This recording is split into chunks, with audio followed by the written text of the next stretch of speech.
हम लोग जो है इनपुट सर्विस डिस्ट्रीब्यूटर के बारे में पढ़ रहे थे। इनपुट सर्विस डिस्ट्रीब्यूटर एक एग्जांपल लेके मैं आपको एक बार वापस से कॉन्सेप्ट जो है समझाना चाहता हूं। इनपुट सर्विस डिस्ट्रीब्यूटर का कॉन्सेप्ट समझाता हूं मैं आप लोगों को। मान लीजिए एक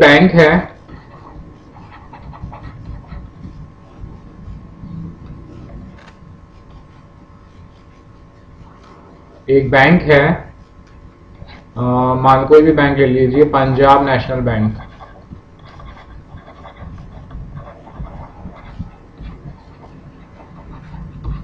ठीक है, ये जो पंजाब नेशनल बैंक है इसकी ऑल ओवर इंडिया मान लीजिए 3000 ब्रांचेस हैं ऑल ओवर इंडिया।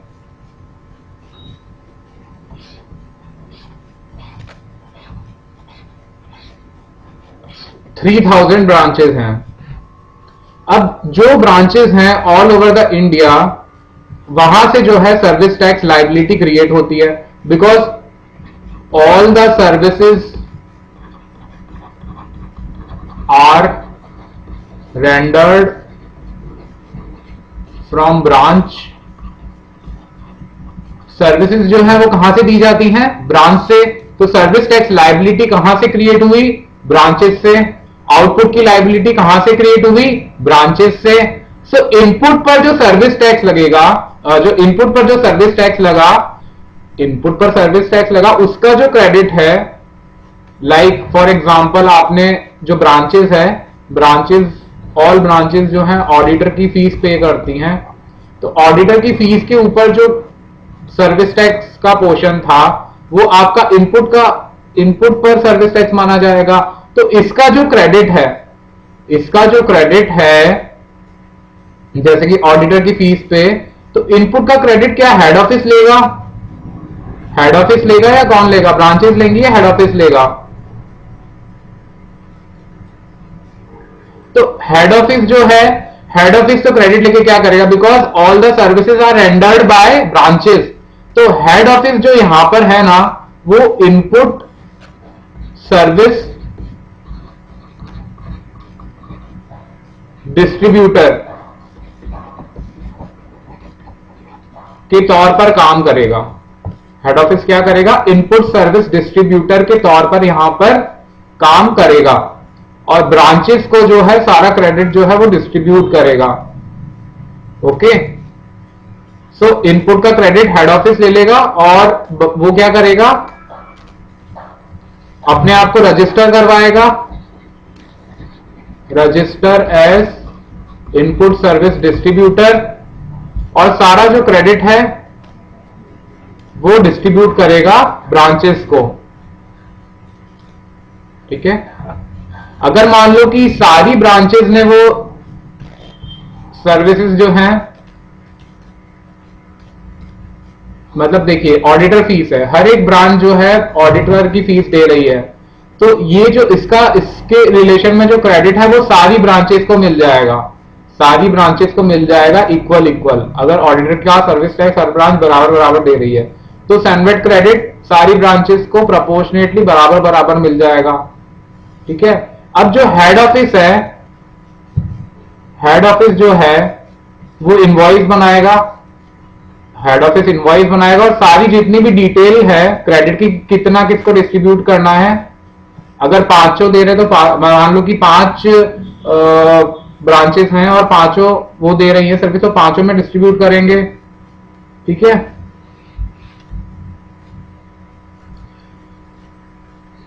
अच्छा, इनपुट सर्विस डिस्ट्रीब्यूटर जो है,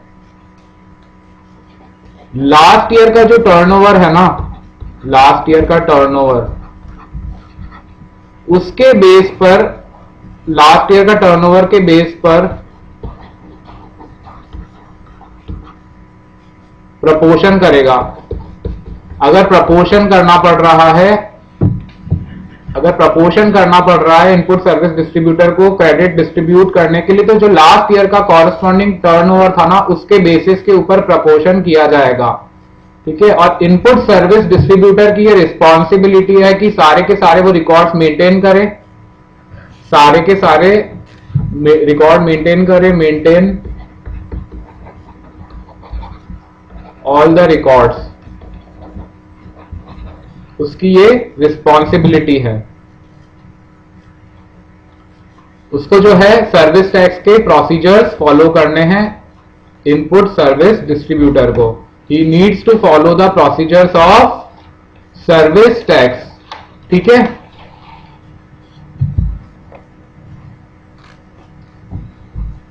अमेंडमेंट में हम लोग शायद उस पे सी पॉइंट देख रहे थे इनपुट सर्विस डिस्ट्रीब्यूटर में। अभी आते हैं एक बार वापस उस पर, थोड़ी चीजें और आप सुन लीजिए। मान लीजिए एक फैक्ट्री है, एक फैक्ट्री है,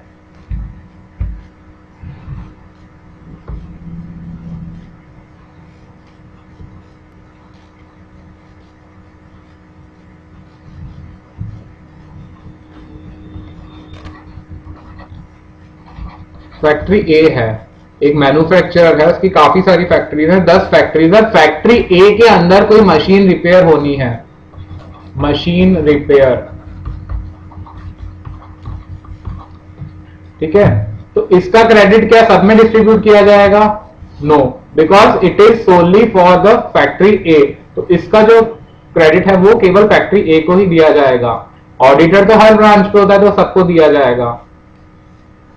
ठीक है, अच्छा, जॉब वर्कर को क्रेडिट दिया, अगर जॉब वर्कर को क्रेडिट दिया तो क्या करेगा? मान लीजिए एक जॉब वर्कर है, वो 5 लोगों को जो है 5 मैन्युफैक्चरर्स के गुड्स बना रहा है, 5 मैन्युफैक्चर के गुड्स बना रहा है। तो वो जो ये जो जॉब वर्कर है ये 5 लोगों का जॉब वर्कर है। ये जो जॉब वर्कर है 5 लोगों का जॉब वर्कर है। तो पांचों जो यूनिट्स है ना, unit A, unit B, unit C, unit D, unit E, इन पांचों यूनिट्स को जो है वो क्रेडिट डिस्ट्रीब्यूट करेगा। पांचों यूनिट्स को क्रेडिट जो है डिस्ट्रीब्यूट करेगा, पांचों का जो है रिकॉर्ड मेंटेन करेगा। यहां पर ये इनपुट सर्विस डिस्ट्रीब्यूटर के तौर पर एक्ट कर रहा है। पांचों यूनिट्स को क्रेडिट डिस्ट्रीब्यूट करेगा, पांचों का रिकॉर्ड मेंटेन करेगा, जिसका जितना क्रेडिट है उसके गुड्स के हिसाब से, और जिसका यूनिट ए का जो क्रेडिट है वो यूनिट ए के गुड्स में यूज किया जाएगा। यूनिट बी का जो क्रेडिट है यूनिट उसके जो गुड्स बना रहा है उसमें यूज किया जाएगा। सी का सी में, डी का डी में, ई का ई में, इस तरह से। ठीक है, अच्छा, आगे अभी हम जब अमेंडमेंट वापस से देखेंगे तो उसमें एक पॉइंट है कि जो पुराना क्रेडिट है, पुराना क्रेडिट, पुराना जो क्रेडिट है, क्योंकि आपका अभी एक बार हम देख लेते हैं, चलिए आ जाइए यहाँ पे। ये हम लोग देख रहे थे, ए पॉइंट देख लिया था हम लोगों ने। The credit distributed does not exceed the amount of service tax paid thereon. The credit of service tax attributable as input service to a particular unit shall be distributed only to that unit. अगला point देखिए, the credit of service tax attributable as input service to more than 1 unit but not to all units. एक से ज्यादा पर सारी units को credit नहीं देना है, तो वो जितनी यूनिट्स को देना है उनके प्रोपोर्शनेट टर्नओवर के बेसिस पे जो लास्ट प्रीसीडिंग फाइनेंशियल ईयर का था उसके हिसाब से डिस्ट्रीब्यूट कर दिया जाएगा। डी पॉइंट बोल रहा है, the credit of service tax attributable as input service to all the units shall be distributed to all the units on pro rata basis of the turnover of such units during the relevant period. ठीक है, तो अगर सारी units को credit देना है तो pro rata basis के ऊपर जो है दे दिया जाएगा सबको। नेक्स्ट बोल रहा है, outsource manufacturing unit shall maintain separate account for input service credit received from each of the input service distributor and shall use it only for the payment of duty on the goods manufacture for input service distributor concern. ये जो आपका job worker वाला concept है ना, वही है। ठीक है, आउटसोर्स मैन्युफैक्चरिंग यूनिट की तरीके से यहाँ पे सर्विस, इनपुट सर्विस के लिए बोल रहा है, इनपुट सर्विस क्रेडिट। तो ये जॉब वर्कर का जैसे मैंने आपको बताया ना, उसी तरह से ये नया कॉन्सेप्ट आया आउटसोर्स मैन्युफैक्चरिंग यूनिट का 1 अप्रैल 2016 से। तो ये ई पॉइंट मैं आपको बता चुका हूं। Credit of service tax paid on input service available with the input service distributor as on 31 March 2016। ये बोल रहा है कि आपका कुछ पुराना क्रेडिट पड़ा है, क्योंकि आउटसोर्सिंग कॉन्सेप्ट तो 1416 से आया ना, तो आपका कोई पुराना क्रेडिट पड़ा है। पहले का क्रेडिट वो आउटसोर्स वालों को डिस्ट्रीब्यूट थोड़ी ना करेंगे, वो जो क्रेडिट पड़ा हुआ है वो आउटसोर्स वाले को डिस्ट्रीब्यूट नहीं होगा, उसका जो है रिवर्सल कर दिया जाएगा। देखिए पढ़िए, credit of service tax paid on input service available with the input service distributor as on 31st of March 2016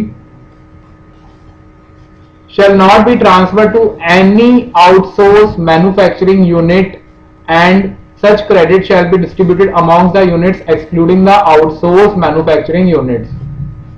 तो आउटसोर्स मैन्युफैक्चरिंग यूनिट को इसका कुछ क्रेडिट नहीं दिया जाएगा, बाकी की यूनिट्स में डिस्ट्रीब्यूट कर दिया जाएगा। मैंने आपको ये जो एग्जांपल दिया था जॉब वर्कर वाला, job worker input service distributor नहीं है, एक जॉब वर्कर है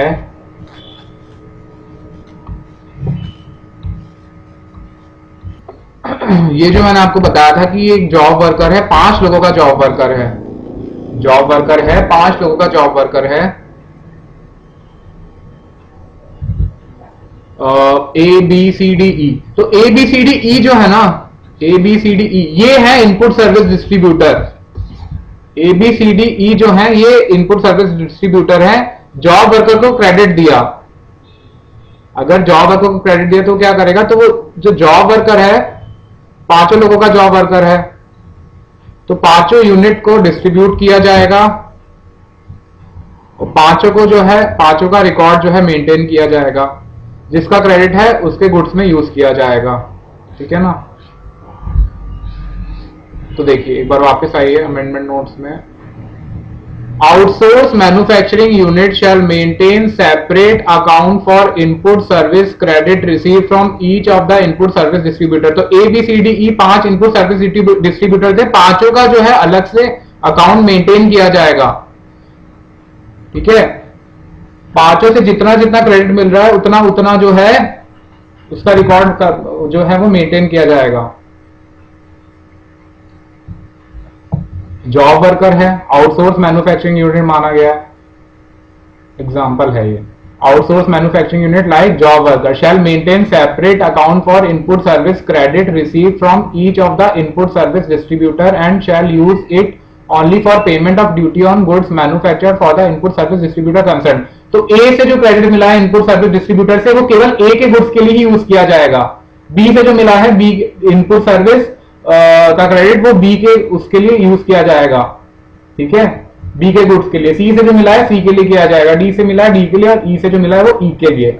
इस तरह से जो है चलेगा। जॉब वर्कर तो दूसरों के लिए बना रहा है ना गुड्स, खुद का क्या मतलब है क्रेडिट का, वो तो जो जिसके लिए गुड्स बना रहा है उसी के लिए यूज करेगा, उसी के लिए यूज करेगा ना। तो आईएसडी जो है एबीसीडी आईएसडी है यहां पे। ठीक है, credit of service tax paid on input services available with the input service distributor as on 31st March 2016। 31st March 2016 तक जो क्रेडिट था shall not be transferred to any outsourced manufacturing unit। वो जो है क्रेडिट वो outsource manufacturing units को नहीं दिया जाएगा। and such credit shall be distributed amongst the units excluding the outsourced manufacturing units। Outsource manufacturing units को छोड़कर बाकी की यूनिट्स के अंदर जो है डिस्ट्रीब्यूट कर दिया जाएगा। बाकी की मान लो उसकी और ब्रांचेस वगैरह हैं या जो भी हैं उनको डिस्ट्रीब्यूट कर दिया जाएगा, बट आउटसोर्स मैन्युफैक्चरिंग यूनिट्स को नहीं किया जाएगा। एक्सप्लेनेशन के लिए the provision of this laws shall mutandis apply to all the outsource manufacturers commencing production of goods on और आफ्टर 1 अप्रैल 2006। तो जो 1 अप्रैल 2006 के बाद स्टार्ट कर रहे हैं मैन्युफैक्चरिंग करना तो उनके ऊपर ये प्रोविजंस जो है अप्लाई हो जाएंगे।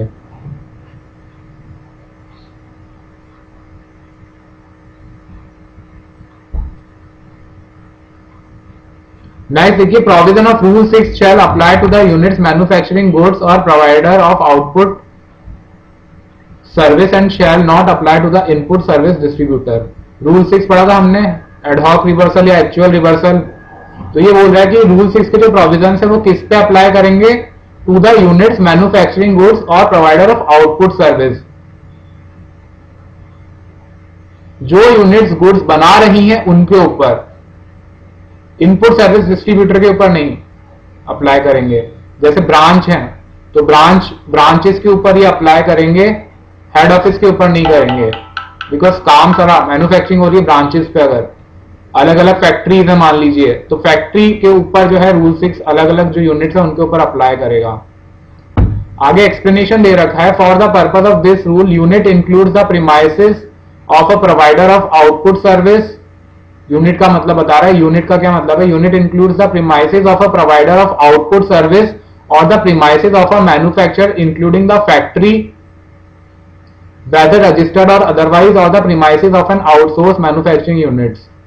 For the purpose of this rule, the turnover shall be determined in the same manner as determined under Rule 5, provided that the turnover of an outsourced manufacturing unit shall be the turnover of the goods manufactured by such outsourced manufacturing unit for the input service distributor. कितना input service distributor के लिए वो बना रहा है.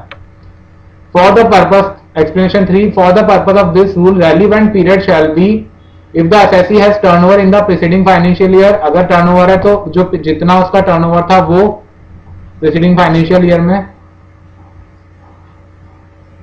और if the assessee does not have turnover for the same, मान लो नया है, और all the units in the preceding financial year, the last quarter for which details of turnover of all the units are available. आखिरी quarter जिसकी unit detail available है वो आप ले लेंगे। मान लो पहले क्वार्टर की डिटेल अवेलेबल है या लास्ट साल के आखिरी क्वार्टर की अवेलेबल है, तो वो डिटेल ले लेंगे इस साल के पहले क्वार्टर के लिए। अब दूसरा क्वार्टर जो है उसके लिए जो पहला क्वार्टर है इस साल का वो ले लेंगे, फिर तीसरा क्वार्टर उसके लिए जो सेकंड क्वार्टर है वो ले लेंगे, इस तरह से। प्रीवियस टू द मंथ और quarter for which credit is so distributed.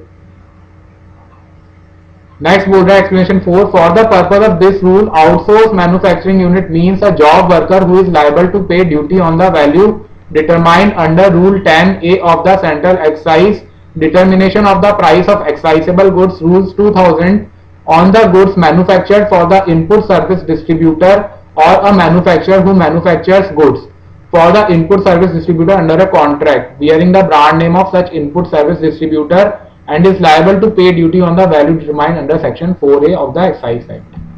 ठीक है, क्लियर?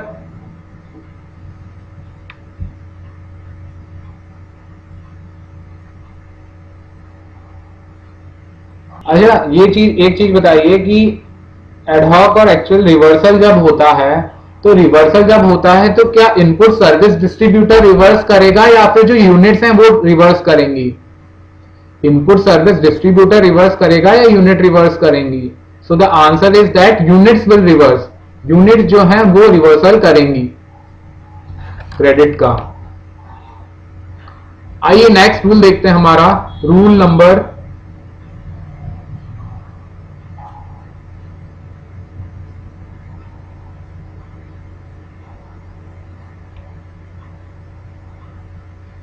7A देखते हैं। Distribution of credit on input by the office और any other premises of output service provider.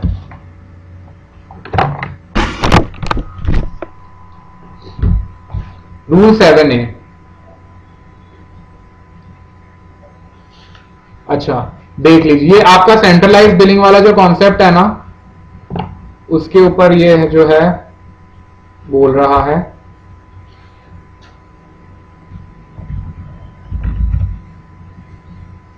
कि भाई हमारा जो है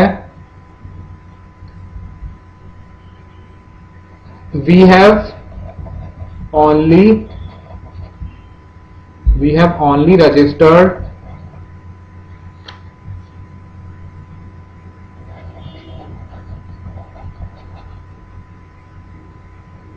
our head office, हमने अपने केवल हेड ऑफिस को रजिस्टर किया है, and all the duty is paid from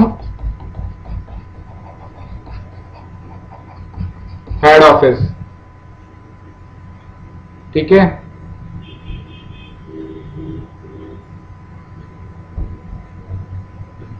centralise billing है एक तरह से, सेंट्रलाइज बिलिंग का कॉन्सेप्ट है। ब्रांच जो है ना, यहां पे ब्रांच को यहां पर माना जाएगा फर्स्ट स्टेज डीलर। क्या माना जाएगा? First stage dealer. प्रॉब्लम यहां पर क्या आती है बच्चों, देखिए प्रॉब्लम क्या आती है,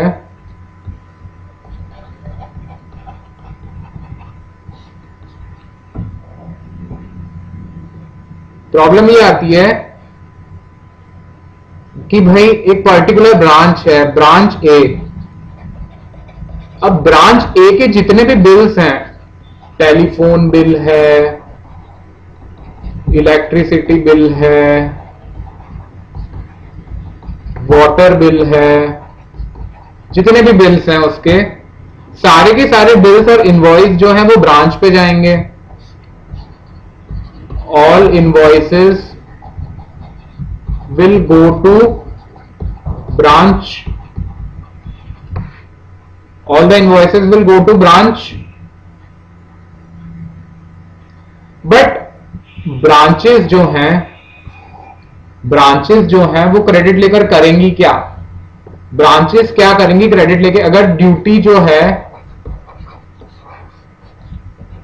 हेड ऑफिस पे कर रहा है, सेंट्रलाइज्ड बिलिंग है इस केस में, ये ध्यान रखिएगा, यहां पर जो है सेंट्रलाइज्ड अकाउंट मेंटेन हो रहे हैं हेड ऑफिस पे, तो हेड ऑफिस ड्यूटी पे करेगा, हेड ऑफिस जो है वो ड्यूटी पे करेगा। तो ब्रांचेस इसका क्रेडिट लेके क्या करेंगी? बिकॉज फुल सर्विस टैक्स जो है it is paid by head office. So जो भी बिल्स हैं, टेलीफोन बिल्स वगैरह, सारे बिल्स के हिसाब से एक बिल बनाया जाएगा। ये जो ब्रांचेस हैं इन सारे बिल्स के हिसाब से एक बिल बनाएंगी और वो बिल जो है हेड ऑफिस को दे देंगी, वो बिल हेड ऑफिस को दे देंगी। सो इससे क्या होगा, जो भी क्रेडिट है जितना भी पता पड़ जाएगा कि कितना जो है क्रेडिट लेना है हेड ऑफिस को। तो इसको हम बोलते हैं कलेक्शन ऑफ क्रेडिट। ब्रांच जो है एक कॉमन बिल बना के जितने भी बिल हैं उसके यहां के हेड ऑफिस को दे देगी। Okay, head office collection of credit कर लेगा। आइए पढ़ लेते हैं हम लोग।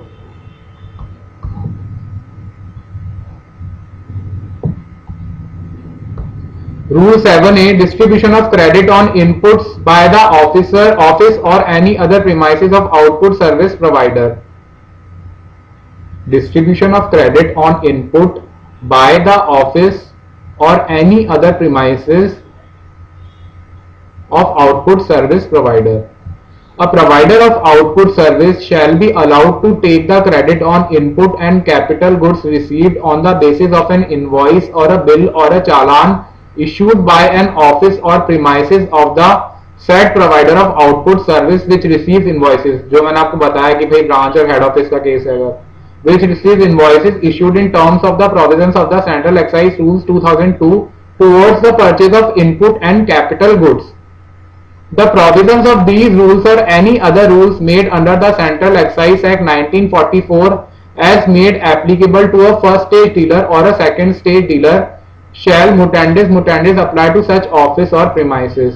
सही बात है। ये रूल 7A के बाद आपका इंसर्ट हुआ था distribution of credit on inputs by warehouse और मैन्युफैक्चरर। वेयर हाउस जो है मैन्युफैक्चरर का,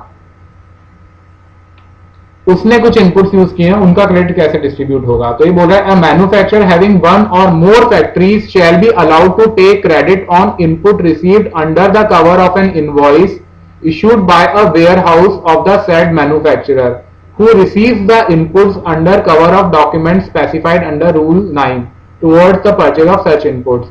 The provisions of these rules or any other rules made under the Excise Act as applicable to a first stage dealer or a second stage dealer shall mutandis apply to such warehouse of the manufacturer. Rule 9A था आपका central trade का, वो replace कर दिया गया है annual return का। अब ये बोलता है मैन्युफैक्चरर ऑफ फाइनल प्रोडक्ट और provider of output service, manufacturer of final product जो आउटपुट सर्विस प्रोवाइडर है, shall submit to the superintendent of central excise an annual return for each financial year by 30 November of the succeeding year. Succeeding year के मतलब 31 मार्च 16 को जो साल खत्म हो रहा है, 30 नवंबर 2016 तक जो है एनुअल रिटर्न जो है सबमिट करना है सुपरिटेंडेंट ऑफ सेंट्रल एक्साइज को, in the form as specified by notification by the board. Format जो है उसका स्पेसिफाई किया हुआ है बोर्ड ने। The provisions of the rule 12 of the central excise rules 2002 in so far as they relate to the annual return, rule 2 के जो प्रोविजंस है वो अप्लाई करेंगे mutandis to the annual return required to be filed under this rule. Okay, बाकी का जो है हमारा सैनवेट क्रेडिट का जो आपका थ्योरेटिकल पोर्शन रूल 7 के और बाद के जो रूल्स थे वो हम नेक्स्ट वीडियो में देख लेंगे, और प्रैक्टिकल जो है सैनवेट के हमारे कम से कम 2 लेक्चर उसमें और लग जाएंगे, तो वो हम जो है नेक्स्ट वीडियो से देखते हैं।